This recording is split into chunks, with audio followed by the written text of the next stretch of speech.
دیکھ موسیٰ علیہ السلام کا نام کس نے سنا ہے؟ کس نے سنا ہے؟ ماشاءاللہ، موسیٰ علیہ السلام بہت بڑے اللہ کے پیغمبر تھے۔ اس زمانے میں فرعون کی حکومت تھی۔ فرعون کو ایک نجومی نے بتایا کہ ایک لڑکا پیدا ہوگا، جو لڑکا تمہاری سلطنت کو ختم کر دے گا، تمہاری بادشاہت کو ختم کر دے گا۔ اور فرعون اتنا بڑا ظالم تھا کہ جس کو اللہ نے قرآن میں فرمایا ہے یذبحون ابناءکم ویستحیون نساءکم۔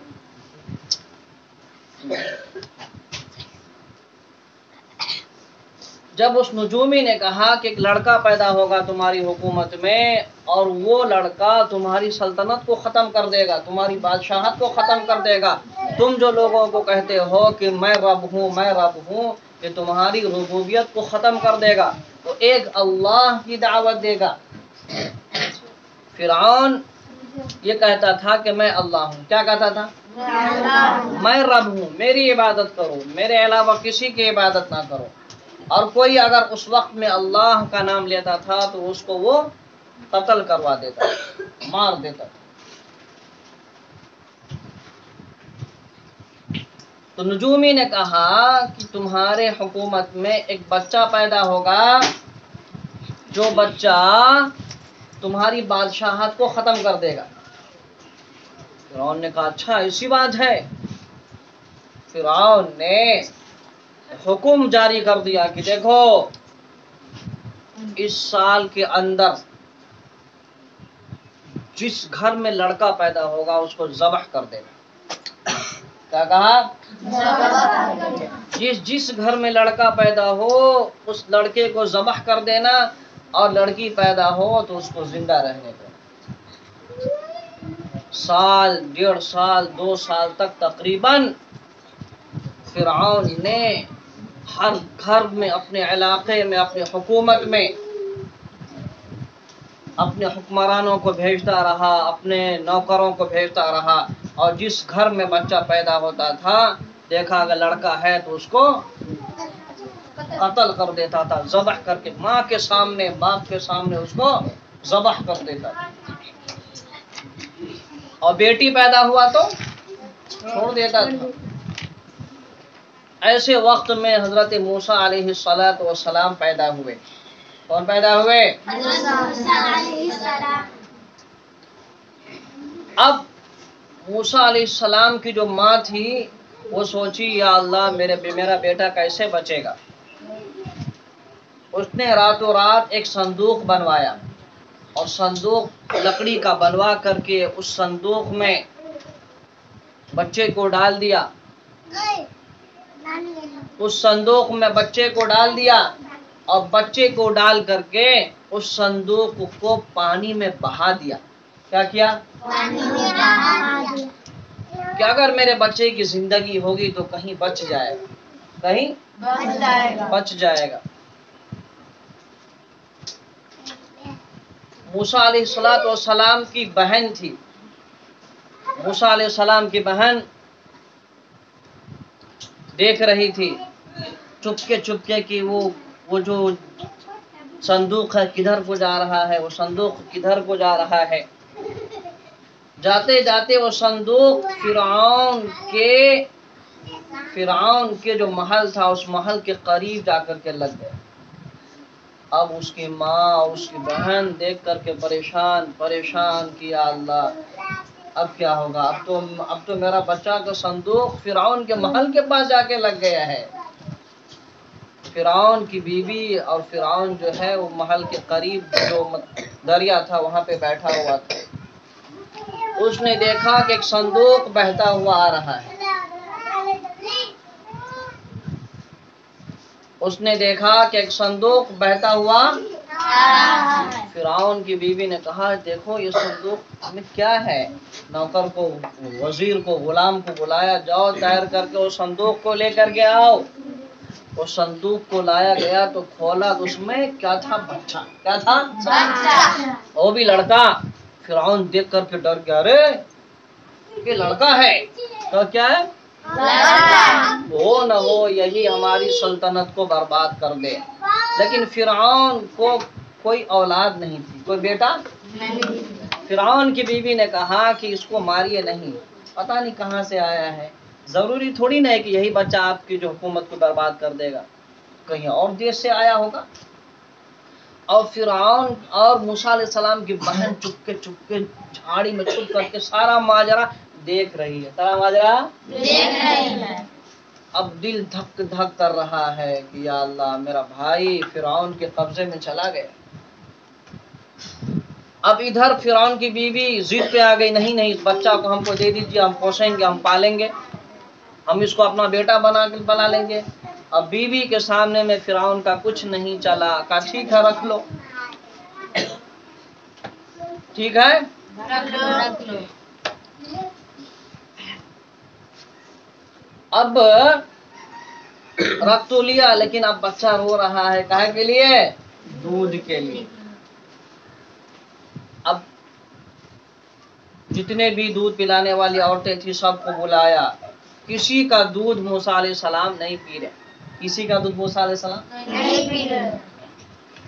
موسیٰ علیہ السلام کی بہن گئی پاس میں اور کہا کہ میرے پاس ایک عورت ہے، ہو سکتا ہے اس کا دودھ پی لے۔ کہا ہاں لے کے آؤ، کون عورت ہے؟ ساری عورتیں آئی، کسی کا دودھ موسیٰ علیہ السلام نے نہیں پیا، ہو سکتا ہے اس عورت کا دودھ پی لے۔ موسیٰ علیہ السلام کی بہن تو طاق میں تھی، دوڑے اپنی ماں کے پاس گئی اور کہا کہ اماں اپنا بھائی کسی کا دودھ نہیں پی رہا ہے، چلو موقع بڑھیا ہے۔ اس کی ماں بھی اپنا آرام سے بھولے بھالے بن کر کے آئی، اور یہ نہیں اس طرح آئی کہ مجھے پہچانے نہیں کہ میرا بیٹا ہے۔ آئی اور بچہ کو لیا، اور بچہ کو لے کر کے گود میں لیا اور سینے سے لگایا، بچہ فوراً دودھ پینے لگا۔ فرعون نے کہا کہ عورت یہ بچہ کسی کا دودھ نہیں پیا ہے، تمہارا دودھ پیا ہے، سب دن تم کو آنا پڑے گا۔ کیا کہا؟ سب دن تم کو آنا پڑے گا اور ہمیشہ آنا پڑے گا، اور اس بچے کو دیکھ بھال کرنا پڑے گا۔ وہ اپنا من تن منوال کہا ٹھیک ہے بادشاہ سلامت، آپ جو کہیے گا ہم کو کرنا پڑے گا۔ خوش ہو کر کے دودھ پلا دیا اور چلی گئی۔ کچھ ہی گھنٹے کے بعد پھر آئی، اور سب دن ایسے کر کے آتی تھی، اپنے بچے کو مالش کرتی تھی اور اپنے بچے کو جو ہے نہلاتی تھی، دھلاتی تھی، اور جو ہے دودھ پلاتی تھی، اور پوس پال کر کے اسی کے گھر میں بڑا ہو گیا بچہ، اسی کے گھر میں بچہ بڑا ہو گیا۔ اور وہ فرعون جو اتنا بڑا ظالم تھا، موسیٰ علیہ السلام نے بچپنے میں داڑھی پکڑ کے کھینچا اور ایک تھپڑ دیا۔ کس کو؟ فرعون کو۔ کس کو؟ ایک تھپڑ کھینچ کے مارا۔ فرعون سمجھ گیا ارے یہ لڑکا کوئی عام لڑکا ہے، عام لڑکا نہیں ہے، یہ خاص لڑکا ہے، یہی لڑکا لگ رہا ہے میری سلطنت کو برباد کرے گا، یہی لڑکا ہے جو ایک اللہ کی عبادت کے لیے لوگوں کو بلائے گا۔ سمجھی؟ فرعون اپنی بیوی کو کہتا رہا نہیں یہ لڑکا مجھے اچھا نہیں لگ رہا ہے۔ بیوی بولی بس کیسی بات کر رہے ہیں آپ، یہ میرا بیٹا ہے، آپ کے محل میں پل رہا ہے، آپ کے پاس کھا رہا ہے، آپ کے جیسا بنے گا، آپ کیوں فکر کرتے ہیں؟ لیکن یہ تو اللہ کا نبی ہونے والا تھا، یہ تو اللہ کا نبی ہونے والا تھا، اللہ کا رسول بننے والا تھا، اللہ کا پیغمبر بننے والا تھا۔ اللہ نے اسی کے ذریعے سے اسی کے محل کو برباد کیا، اور اس بچہ نے بڑے ہو کر کے پوری دنیا کو ظلم سے نجات دلایا۔ ہاں لوگ کو جو قید کر کے رکھا تھا فرعون نے، لوگوں پر ظلم کرتا تھا، ہاں لڑکوں کو ذبح کر دیا کرتا تھا، لڑکیوں کو چھوڑ دیا کرتا تھا، اس ظلم کو ختم کیا، ساری انسانیت کو حق دلایا اور سب کو جینے کا سلیقہ سکھایا، اور فرعون کے ظلم سے اللہ نے اس کے ذریعے سے سب کو نجات دلائی۔ تو اللہ جس کو بچانا چاہتا ہے اس کو کوئی نہیں مار سکتا، اس کو کوئی نہیں مار سکتا۔ جس کو اللہ جلانا چاہے اس کو کوئی نہیں مار سکتا، اور جس کو اللہ مارنا چاہے اس کو کوئی نہیں جلا سکتا۔ مل گئے نا؟ اس واقعہ سے کیا سیکھے کہ ظلم چاہے جتنا بھی بڑھ جائے، ظلم چاہے جتنا بھی بڑھ جائے، ایک نہ ایک دن اللہ اپنے انصاف کرنے والے بندوں کو بھیجتے ہیں۔ شاعر ہے نا کہ جب ظلم گزرتا ہے حد سے قدرت کو جلال آ جاتا ہے، جب ظلم گزرتا ہے حد سے قدرت کو جلال آ جاتا ہے، فرعون کا سر جب اٹھتا ہے موسیٰ کوئی پیدا ہوتا ہے۔ اسی لیے کبھی بھی کسی کے اوپر ظلم نہیں کرنا چاہیے، جو ظلم کرے اس کو ظلم سے روکنا چاہیے۔ سارے انسان کون ہے؟ اللہ کا بندہ ہے۔ کون ہے؟ اللہ کا بندہ ہے۔ ہندو ہو، مسلمان ہو، سکھ ہو، عیسائی ہو، کسی بھی دھرم کا ہو، وہ سارا کا سارا کیا ہے؟ اللہ کا بندہ ہے۔ سب کو کس نے پیدا کیا ہے؟ اللہ نے۔ تو کسی کے اوپر ہم کو ظلم نہیں کرنا چاہیے، کسی کے اوپر ظلم نہیں کرنا چاہیے، کسی کے اوپر دباؤ نہیں کرنا چاہیے، کسی کا حق نہیں کرنا چاہیے۔ سمجھ گئے نا؟ تو سب کے سب سارے ہندو، مسلمان، سکھ، عیسائی سب کے سب کون ہیں؟ اللہ، سب ایک اللہ کے بندے ہیں اور سب آپس میں بھائی بھائی۔ سمجھ گئے نا؟ تو ظلم کا ساتھ کبھی نہیں دینا ہے، ظلم کا ساتھ کبھی نہیں دینا ہے۔ ٹھیک ہے؟